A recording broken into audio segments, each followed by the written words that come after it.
सांगाल आपलं ऑपरेशन इथे झालेलं आहे कसं वाटलं आणि ऑपरेशन कशा प्रकारे झालेलं आता तुम्हाला कसा फील होतो? माझं ऑपरेशन जवळजवळ 2 वर्षापूर्वी झालं होतं. मी तर खरं म्हणजे थोडं घाबरले होते ऑपरेशन करायला, पण राहुल मोदींनी फार छान मला समजावून सांगितलं, त्याच्यानंतरचे फायदे काय आहेत ते सांगितलं, म्हणून मी करून घेतलं. पण आता सगळं छान. आता काही कॉम्प्लिकेशन आहेत का? नाही, काही नाही. 2 वर्ष होत आली. दुसऱ्यांना काय सजेस्ट कराल तुम्ही?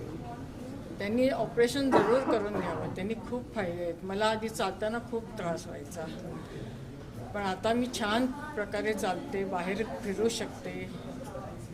एकंदरीत लोकांच्या मनामध्ये भीती असते कुठे ना कुठे, ऑपरेशन बरोबर होईल का, नंतर काय त्याचा इफेक्ट नको व्हायला, अनेक गोष्टी असतात. पण आता तुमचं ऑपरेशन सक्सेस झालं आहे तर इतरांचंही सक्सेस होईल असं तुम्हाला वाटतं? हो, नक्की होईल.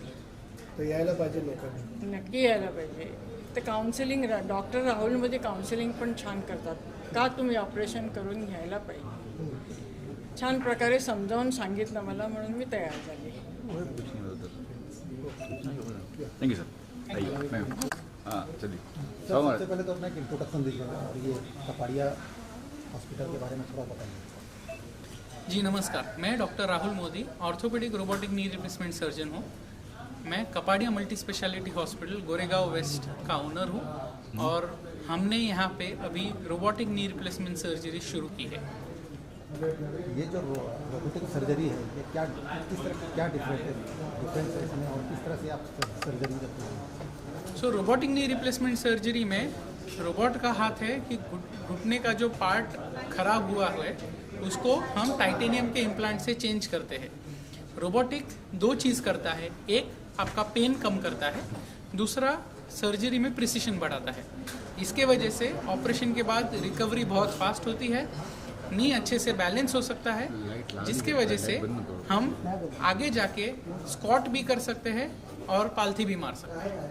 सर रोबोटिक सर्जरी है तो ये ऑपरेशन थिएटर में क्या जैसे सर्जरी नॉर्मल सर्जरी होता है तो कुछ लोग वहाँ पे डॉक्टर के साथ में कुछ टीम रहती है, ये रोबोटिक सर्जरी में कितनी टीम रहती है, कितने लोग यहाँ पे रहते हैं? सो रोबोटिक सर्जरी में भी ऑपरेशन सर्जन करता है, एक पार्ट ऑफ द ऑपरेशन है जो रोबोट करता है। सो सर्जन का महत्व इतना ही ज़्यादा, इनफैक्ट ज़्यादा है रोबोटिक नी रिप्लेसमेंट सर्जरी में।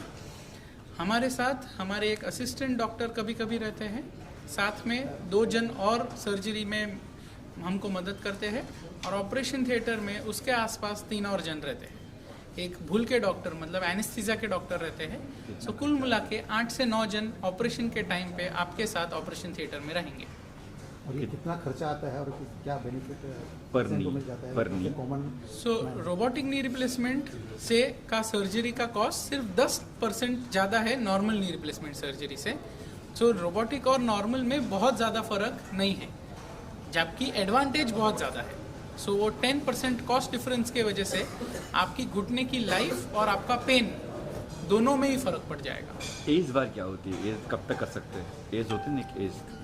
सो नी रिप्लेसमेंट सर्जरीज की कोई एज ग्रुप या एज लिमिट नहीं है। हमारे जो सबसे ओल्डेस्ट पेशेंट है वो 87 ईयर्स के थे जब हमने उनका नी रिप्लेसमेंट किया था। नी रिप्लेसमेंट के लिए यंग एज मायने रखता है, क्योंकि हम अगर पेशेंट बहुत यंग है तो हम कोशिश करेंगे कि नी रिप्लेसमेंट ना करके नी प्रिजर्वेशन सर्जरीज करें। बट ओल्ड ये पेशेंट जो सर्जरी नी रिप्लेसमेंट का जो सर्जरी लगता है वो यूजुअली 60 के बाद किया जाता है। कुछ पेशेंट है जिनको 50-55 में भी करना पड़ता है, उनके लिए हमारे पास दूसरे ऑप्शंस भी है, जैसे पार्शियल नी रिप्लेसमेंट हो गया, अलाइनमेंट करेक्शन हो गया। तो आपके डॉक्टर से या हमसे संपर्क करके आपके लिए बेस्ट ऑप्शन क्या है वो जानिए, और अगर वो सर्जिकल ऑप्शन है तो हमें ज़रूर संपर्क कीजिए। हम उसके लिए सबसे बेस्ट एडवांस्ड टेक्निक्स हम आपको सजेस्ट कर सकते हैं। सर नी सर्जरी के बाद पेशेंट अपने पैरों पर कब से चलना शुरू करें? नी रिप्लेसमेंट के बाद अगले ही दिन से पेशेंट अपने पैरों पे खुद से चल सकते हैं। 15 दिन वॉकर का सहारा लेना ज़रूर पड़ेगा, बट 15 दिन में कोई भी सपोर्ट लगने वाला नहीं है।